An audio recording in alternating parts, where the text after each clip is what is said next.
when we were going through the work to define the new operating model and organisation, we had a concern that there was duplication because we weren't perhaps as descriptive about roles and activities that we had been before.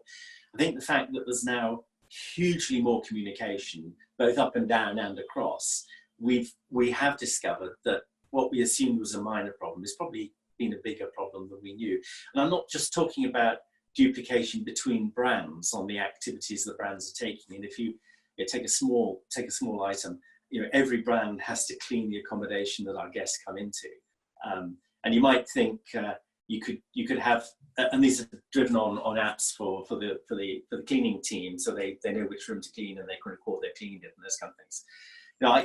We started to get a much better inventory of applications and what we do, and you won't believe how many individual cleaning apps we have to manage theme on cleaning. Off the top of your head, how many?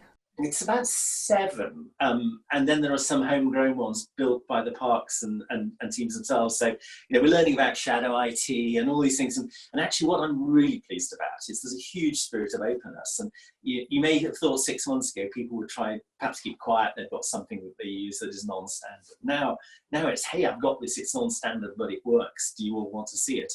And I think that will allow us to rationalise and take cost out and simplify.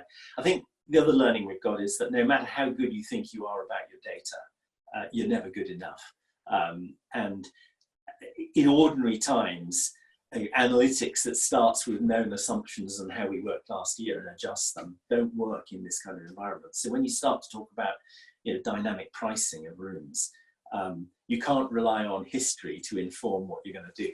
You need to go back to the raw data and back to the base process. That's a big learning curve for us as well.